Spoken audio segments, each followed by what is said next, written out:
For years, modern medicine has claimed that eating during labor can be dangerous to mom and baby. Most women in North America are at least somewhat restricted with food and beverage intake during labor, particularly in the hospital setting. A new study presented by the American Society of Anesthesiologists now shows most healthy women would benefit from a light meal during labor. Find out why today on Preggy Pals. Is that a plus sign? Pink or blue? Hospital or home birth? What type of food should I be eating? I think I just peed myself. I'm pregnant, and I have to exercise. What pregnancy glow? Wait, was that a contraction? Gotta make these pants fit. I've got kinkles. What do you mean there's more than one? You've got the symptoms, and now you've got the support you need for a happy 9 months. This is Preggy Pals, your pregnancy, your way. Welcome to Preggy Pals, broadcasting from the Birth Education Center of San Diego. Preggy Pals is your online on-the-go support group for expecting parents and those hoping to become pregnant. I'm your host, Stephanie Glover. We've covered topics for every phase of pregnancy. Visit the episode guide on our website to scroll through those topics. Listen directly on your computer through iTunes or download our free apps available on Android, iTunes, and the Windows Marketplace. And be sure to check out our new network app where you can listen to all your favorite new mommy media shows on the go. Here's Sunny with more information about how you can get involved with Preggy Pals. Okay, so we are in the process now of planning out our episodes for 2016, and we would love to have some suggestions on episodes and topics that you guys are most interested in. We've done over 130 episodes on Preggy Pals, and so as you can imagine, the conversations go, okay, what haven't we covered yet? All right, what do we need to do now? So if you have ideas of something that you would like us to cover, please let us know. You can send us an email, and we also have different segments that you as pregnant mamas can participate in, and it's just a way for us to get you involved with the show. So we've got a segment called Pregnancy Oops, where you can share your funny pregnancy stories. We have an Ask the Experts segment where you can call into our team of experts and ask them your pregnancy-related questions, and we can get those answered for you. And we just like to get mail from you guys. So not mail like delivery mail, like that's a little old school for us. We're talking about email here, right? So if you email us and just let us know, if you have any comments about the show, or if you have any suggestions, we just want to hear from you guys. It's a nice way for us to connect with all of our listeners. So again, if you want to submit for anything, you can go to the contact link on our website at newmommymedia.com. You can also submit via voicemail, so you can call us at 619-866-4775 and let us know what's up. We hope to hear from you soon. Great. Thank you, Sunny. Yeah. So let's get to know the panelists. So I'll go ahead and introduce myself first. So I am Stephanie Glover. I am the host of Preggy Pals. I am also a trained childbirth educator and mom of 2. My daughter Gretchen is 4, and she was my C-section baby. And my daughter Lydia is 2, and she was my VBAC. Hi, my name is Shannon. I'm 31. I'm a stay-at-home mother to 2 children. Emerson will be 4 months next week, and Gabriella will be 2 later on this month. And both of my kids were C-sections. And I'm Sunny. I'm producing today's show, and I have 4 kids of my own, ages 5, 3, and then I have twins that just turned 2. Hi, I'm Jennifer Durbin, the author of Pregnancy Tips for the Clueless Chick and the mother of 2 wonderful little boys. I've got some great tips for you for planning your maternity leave. Believe it or not, it's never too early to start planning your maternity leave. And if you plan to go back to work, you'll want to start thinking about daycare sooner rather than later. In some cities, you may need to register your little one for daycare when you're only 12 weeks pregnant, so plan ahead. Before you let your boss know that you're expecting, it's a good idea to have your maternity leave plans all worked out. So start reading your company's leave policies, including short-term disability, and look into FMLA, the Family Medical Leave Act. Your HR department or a trusted coworker who's taken maternity leave are other fabulous resources. When you talk to your boss, he or she will likely want to know when you're due, how long you plan to be on maternity leave, and if you'll be returning to your current work schedule. So make sure you and your partner have worked through all of these details beforehand. But keep in mind, once you hold that little bundle of joy in your arms, all of your carefully laid plans may be thrown right out the window. If you do decide to go back to work, don't underestimate how challenging your transition back may be. Not only will you be readjusting to work, you'll also be adjusting to your baby's new childcare routine. You should also keep in mind that your first week back at the office will be very draining, so it's a good idea to plan to take Friday off to recoup. The worst thing you can do is run yourself ragged trying to do everything, so plan for that extra day of vacation. You can also save yourself a bit of transition stress by having the little one start daycare the week before you go back to work. That way you have plenty of time to ease into your new normal. But most importantly, take into consideration the financial implications of your plan so that you're fully prepared for what lies ahead. For more great tips, visit cluelesschick.com.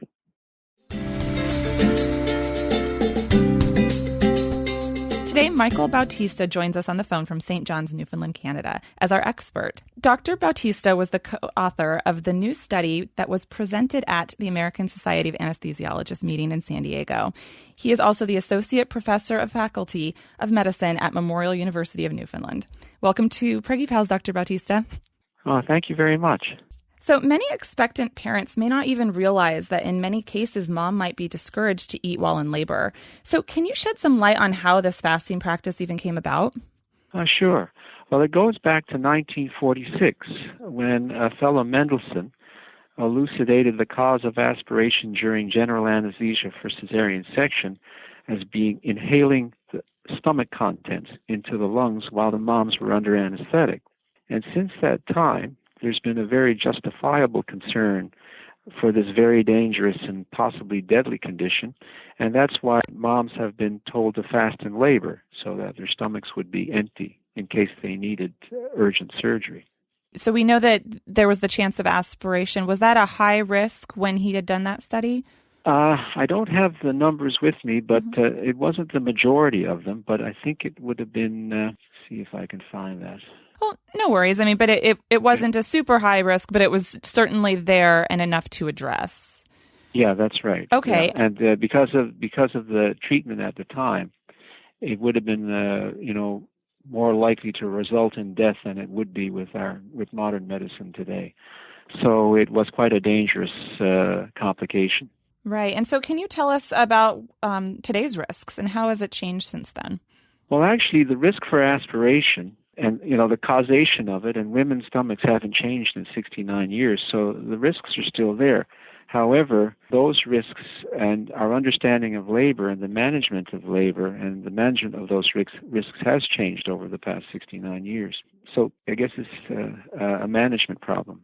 From our review of the literature, when we looked at the two key areas with regards to risk of aspiration, that is the volume and the acidity of the stomach contents during labor, as well as the difficulty of inserting the breathing tube into the windpipe of the mom after starting of anesthesia, we've been able to sort of modify and change our needs for general anesthesia and modify the stomach contents of mothers in labor.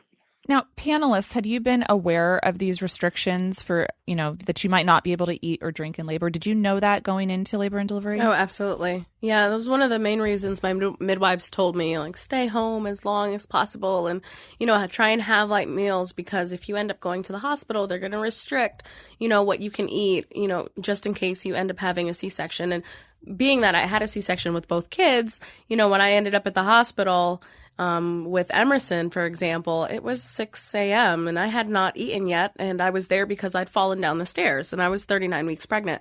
So we got there, and I was like, hey, order some breakfast. Let's get that underway. Mm-hmm. And my doctor came in. He's like, actually, no. So I was like, let's get the C-section started because I'm hungry. Because Mama wants to eat. I'm ready to eat. And Sunny, how about you? Was that something that you knew going into it that you might not be able to eat or drink? Yeah, I did. Yeah, I definitely did. And with my first child, we were going for, vaginal birth. There was no reason to do otherwise and definitely wanted to try the vaginal birth. And so I remember trying to eat as much as I could going to the hospital because I knew once I got there that they were going to ice chip me. Actually, hospitals have really good ice chips. Yes, they do. But trying to eat them as a meal when you want a turkey sandwich. Right, exactly. And then I also knew, too, so my first baby ended up being a vaginal birth and everything was fine. And then my second baby, I knew it was a planned cesarean. And so, I got the whole run through from my doctor before, don't eat after this, blah, blah, blah. And it turned out to be pretty much by the book cesarean, so I never went into labor, nothing like that. Everything turned out fine, and I knew what to expect with that. And then with my twins, it was a planned cesarean, but they decided, baby A decided to break her water 3 weeks before my planned cesarean. Right. So I ended up going into labor. So definitely, varied amounts of food here and there. When I had more time to prepare is when I was hungriest the most because I had to get those cutoff marks, Right. Yeah, because it's looming. Exactly. Well, and that's actually a great segue because, Dr. Bautista, one thing as a childbirth educator and as Shannon mentioned, her midwife advised her to have a light meal in early labor. It's almost contradictory because some may be encouraging laboring women to get some food in, but then otherwise they're told, at their birthing place not to eat. So I'm wondering if you could just talk a little bit about that and how come, where is that differential, I guess? Yeah, well, that's the most contentious issue. That's what causes the greatest debate with regards to anesthesia and labor, et cetera. So where you put that line, when you can't eat and when you can eat, is I guess the whole crux of the study that we did. We anesthesiologists don't like taking any risks, right. And so the question centers around that risk is if we let this woman eat during her labor, will we be putting her at risk for aspiration if she were to have an operative delivery? So the key question here then is to decide who is low risk for that. And that is the key question, and there has to be some way of deciding.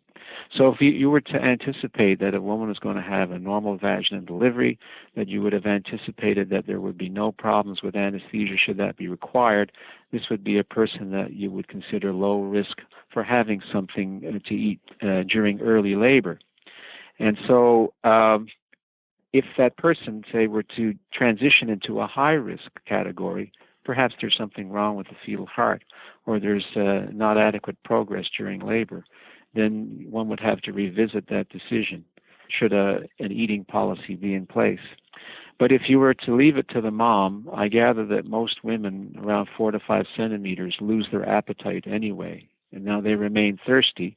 And I believe that most jurisdictions would allow women to have clear fluids during labor, and so that's where that would continue. But, when you draw that line, I guess it's very artificial that once you cross the threshold going into the hospital that you have to fast. I think that's where, our study is going to be able to cause some debate and discussion, because I don't know if there has been much discussion about this particular aspect of labor in a long time. And it's interesting that you mentioned appetite and 4 to 5 centimeters, because I don't know. Sunny, do you know how dilated you got when you were in? Well, once I had my epidural, I do think that that it kind of, I wasn't as hungry for whatever reason. Maybe I'm not really sure why. Maybe you couldn't feel your stomach. I couldn't feel my stomach. I couldn't feel anything with my first epidural. Yeah, it wasn't until after the baby was born I started to gain feeling that I became ravenous. Like, where is my food? So I'm not sure really at what point. Yeah, because when I went into labor with my first, when I went to my OB before, because I said, I feel funny. And she said, let me check you. And I was 4 centimeters. And I remember thinking in my mind, I need to eat. And there was like a deli in that same complex. And I was like, I have to eat. But it was like this kind of combo of nervousness and anxiousness and excitement that I just didn't have an appetite. I think I picked up a yogurt and a Gatorade.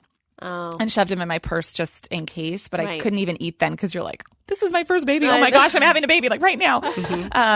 And what I did later we'll discuss. I might not have been the best patient in the hospital, but then my second labor, I essentially was just in transition when I woke up, so not hungry at all.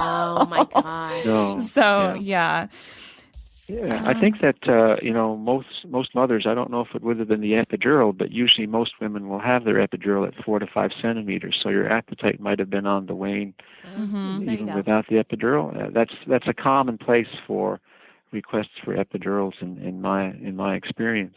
And so the type of food that one would eat, right, would have to take into account that. And so if at the end of the debate and the discussion over whether or not policy should change, there'll have to definitely be some discussions around what kinds of foods would these be. I would say that yogurt and Gatorade is probably what moms like then. It doesn't seem most people are looking for pizza or fried chicken. Right. It doesn't seem to be high on their want list anyway. And these sorts of foods would really slow down the ability of the stomach to empty into the lower intestinal tract. So luckily, I think most women don't want that stuff. Right. I think your body guides you to what you need anyway in most of those circumstances. Yeah, I think so too. Okay, so when we come back, we'll discuss risk factors further, as well as potential benefits to eating and drinking in labor. We will be right back.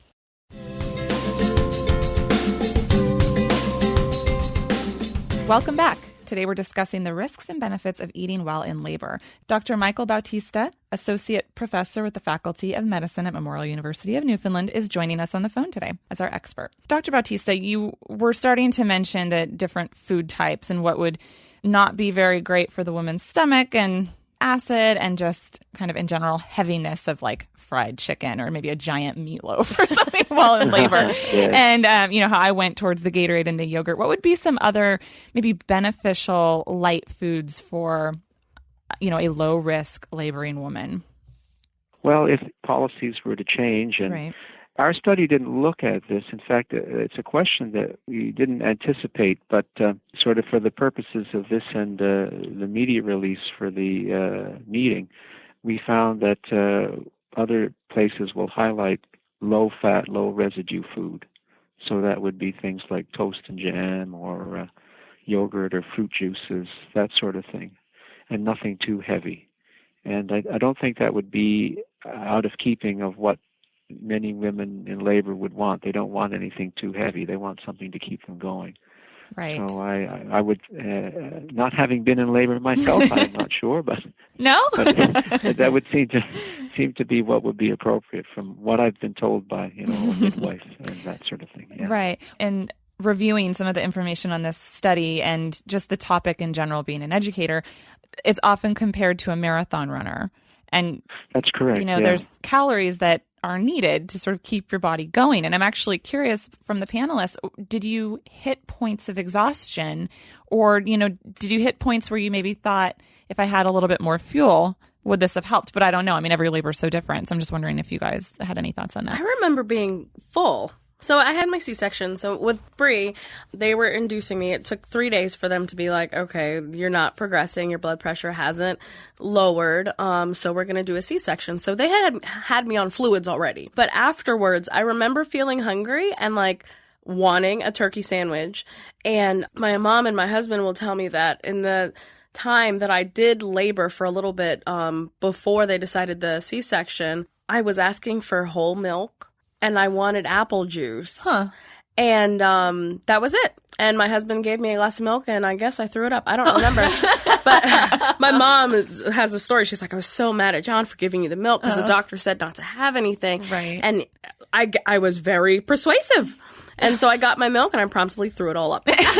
So, I mean... And then after the C-section, I remember being hungry, but I remember being satiated by broth. I was okay. They were like, you're going to have broth for a little bit. And I remember being like, that sounds amazing. Can I have crackers with my broth? And they were like, sure, you can have some saltines. And I was fine for a couple of days. And then, slowly, once I got home and stuff like that, I started to like eat like mashed potatoes and like pasta with butter and like soft foods, gentle foods on my stomach because again, I'd had a C-section. So I didn't want to eat this big cheeseburger and have this pressure put onto my new healing my scar. Well, and it is a little off topic, but I do remember after my C-section too, I was asking, like immediately after my C-section, I wanted like Dr. Pepper and garlic noodles. Wow. I don't know why. I was very specific.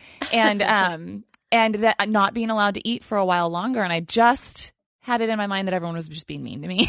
I was like, this is just mean. I don't know. Like I labored, I pushed for 3 hours. I had this surgery and you're not feeding me. I don't get it. Well, it wasn't until my doula when I was pregnant with my second time said, well, they have to let your digestion get back on track? You've been on all these drugs. And so, gosh, well, I really hope I wasn't mean to those nurses. So did you start with the liquid diet and then they eased you back in? I think that they just were they weren't giving me much. And I think I was still on some sort of drip of something. And then I don't really recall taking much orally at all. Well, I know. So between my second child and my twins, I think there was 18 months in between those two births, okay? And so with my second child, I remember, so again, C-section, first C-section I ever had. And I was so hungry afterwards, so hungry. And they said, no, like it's going to take a day and a half or 2 days for us to get you back up to where you were. So it started out with, just like juices and stuff like that. And they'd slowly work me. And by the time I actually got food, I really thought I was starving to death. I really did. Now it was different. And maybe this is a hospital to hospital thing. Actually, I ended up giving birth at the same hospital, but they told me when I went after I had my twins, I'm like, oh, okay, so now I got to do this whole liquid thing again. They said, no, we've changed our policy. You don't have to do that anymore. And I said, I can have whatever I want. And they said, you can have whatever you want. Yeah, because I gave birth just before midnight, and I think I got my first meal around 6:30 a.m. So it wasn't days. But it felt like But it wasn't like, yeah. Because I just wanted some garlic noodles. Exactly. Turns out they don't have garlic noodles for breakfast in the hospital either. So they're pretty rigid about what they'll like. It's like, okay, it's morning, but I'd like a cheeseburger. And they're like, actually, it's not how this works. Right. Oh, it's not room service? Exactly. Now, Dr. Bautista, are there certain patients that should still avoid eating during labor, like certain medical conditions? I think you might have touched on one, but what are some conditions that might further put someone at risk for complications? Well, I guess that when you're talking, first of all, just getting back about cesarean sections, you see, one of the things that you would consider being low risk is if you want to go on to have a vaginal delivery. Because when you have an operative delivery like a cesarean section, particularly if it's a booked one, that would be treated as if it was elective surgery, so that the fasting protocols as they pertain to cesarean sections would be different than the case of a woman who's starting in labor. Because you are going in for surgery, and the risk of complications associated with that, the bleeding that they talk about when they get informed consent, etc., you may need to go to sleep. Those things would have heightened the risk for getting this aspiration problem, so that the fasting would have been more rigorous in that. With regards to patient groups that you would restrict food from, it's actually the preeclampsia group is one patient group of mothers that was identified, and these would have been the ones with the high blood pressure or had seizures during their labor and delivery. So that's one high-risk group, and the other high-risk group is obesity. And with regards to the first one, the swelling that you have in your feet is also in your throat, so that it makes placing that breathing tube more tricky, more problematic. And similarly with the obese patient, they tend to have higher stomach pressures and also perhaps the same difficulty with placing that breathing tube. So those were two groups that have a higher incidence of aspiration in the literature study that we did. So those groups. And again, it comes down to two, I guess, basic things with regards to who shouldn't and who should. It's a decision whether or not, if we were going to put this patient to sleep in an emergency, would that patient give us a problem that would predispose them to aspiration? And like those two groups would be there. And then following from that, is this a woman who we might anticipate having to do an operative delivery? Now, luckily for, at least in my center, and I'm sure everywhere in North America, the obstetricians are ones who are very astute in seeing a woman in labor, knowing by their history or about the progress in their labor, whether or not they're going to be at risk for an operative delivery, either a cesarean section because the fetal heart is a little bit off or because their prenatal history suggests that there may be a problem. And they get us to put in epidurals early in these women to avoid a general anesthetic several hours later. If they don't need the cesarean section, everybody's happy and they've had their epidural for labor, and that's great. But anticipated a potential problem, the epidural is in early, and then if they need a cesarean section, 9 times out of 10, we just top it up and go in and do the section so that we don't have to deal with the risk of general anesthesia. And I think that's one of the things that in recent times has avoided or lowered the rate of aspiration is because we're putting fewer and women to sleep because our obstetricians are anticipating problems far earlier in the game. Yeah, that's a great point, actually. Yeah, I mean, I think that a lot of this is modern obstetric and anesthesia practice. It has just lowered that risk of aspiration because we're just doing so fewer general anesthetics. Now, I don't know if you can speak to this. Are there risks to fasting while in labor? Well, I guess we've had 69 years of it, and it's very hard to say, from a scientific perspective, what were the risks. But certainly, we have some data showing that because nothing's going in the stomach, that the acid is allowed to increase in volume and in acidity, because there's no transition going from there, and so there is a risk that gastric volumes can increase. Fasting never guaranteed that a woman's stomach would empty when she's pregnant. And there is some work that shows that you can ultrasound a woman's stomach 8 hours after fasting or 24 hours of fasting, and they're still not totally empty.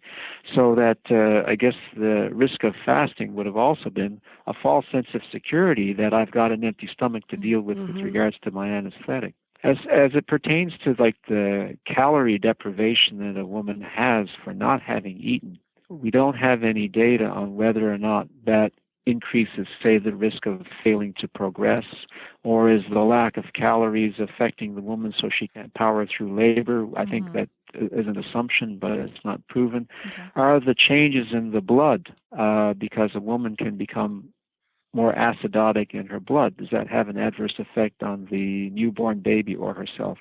We don't know. But there are definitely metabolic things that happen as a consequence of fasting, but we can't presume that they were risky or dangerous. I see. More studies.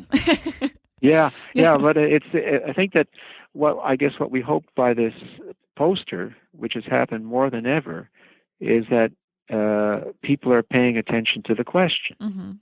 So if you don't let them eat and they don't get any calories, so what happens then? So I think that the creation of discussion will hopefully make some nice changes for people, or for mothers anyway. Yeah. Right. Yeah, because I was going to ask, how does such a study affect actual hospital practices? Just time? What happens after you have a study that creates this dialogue? When does policy change happen? Well, I think that there's been, I gather in the U.S., I'm in Canada now, and I gather that this thing has been covered all over the place. And it's a poster. It was a well-conducted literature review. And so what has to happen now, and what's happening now more urgently than we had thought, is that we're writing the article up and we'd like to submit it to a good peer-reviewed journal so that what we have written will come under the scrutiny of my expert colleagues, and to see that hopefully that we'll have it so that, I guess, amongst revisions in that, we'll get it published. And then when there's a publication in a peer-reviewed journal, we know that it's undergone the scrutiny of people familiar with research, and it gives other of my colleagues an opportunity to comment with their own personal experiences, their own research, and their own opinions. And when that discussion and debate is finished, then I think that given the amount of concern or interest in the area, professional societies of anesthesia will have to revisit their guidelines to see if they should have to change them or not. And I think that's what will be the impetus for change. In Canada, we have something called the Standards of Practice in Anesthesia. And they are national standards by which all anesthesiologists in the country practice. And our obstetrical fasting guidelines haven't changed for many, many, many years with regards to food. So I would suspect that once something comes out that's, in quotes, official, then that will give them an opportunity to read it, discuss it. And the same thing will happen for the American Society of Anesthesiologists in the United States, is whether they should revisit that. And that becomes the sort of blanket statement for all the hospitals in the U.S. So I would say that's when the change is going to come. So I hope it comes soon. So we're trying hard to get this done. I mean, as I was saying before, that the interest in this is flabbergasting. It's just, I guess that I, as an anesthesiologist, perhaps as a male, didn't appreciate how important the idea of food in labor was to mothers. It obviously is extremely important, and so we have to really get on it right away. Oh, and the dialogue started, so we get to watch where this goes. Yeah, I hope it's more than entertaining. I hope it's fruitful. I feel it will be. Absolutely. Well, thank you so much for joining us today, Dr. Bautista. For more information about Michael Bautista, as well as information of any of our panelists, visit the episode page of our website. This conversation continues for members of our Preggy Pals Club. After the show, Dr. Bautista is going to talk about how to learn more about your hospital's practices regarding eating and drinking in labor.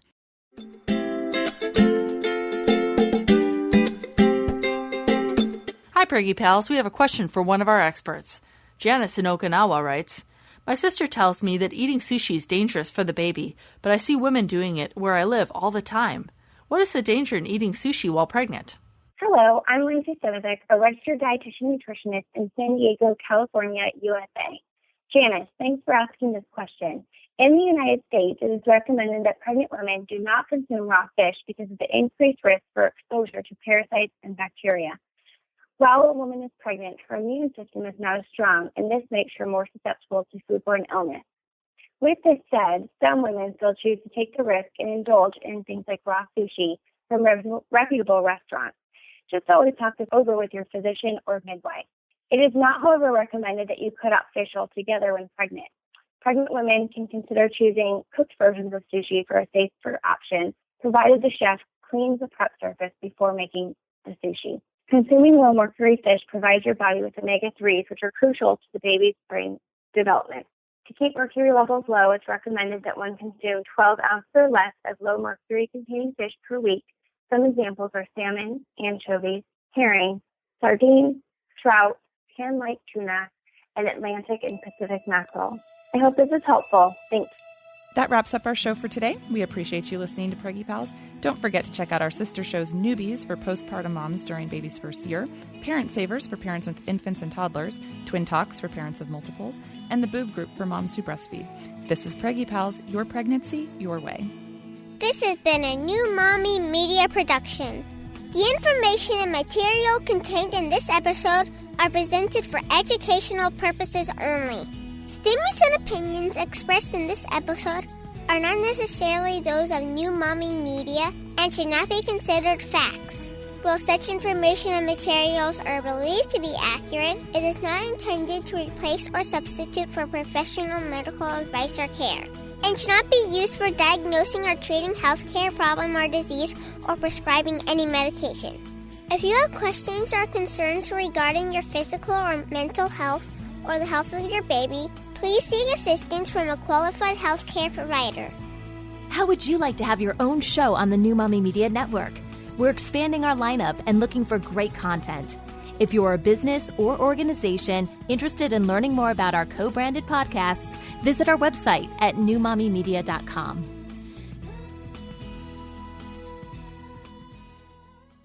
Hey, mamas! Don't forget to check out Mighty Moms. It's our online community built for new moms just like you. Not only can you connect with other moms, but you can also join us backstage for special mom-only online events. And you'll also be notified when we're recording, so you can join us as a special guest. Visit our website, newmommymedia.com, and click on the Mighty Moms banner. It's free. That's newmommymedia.com. See you there.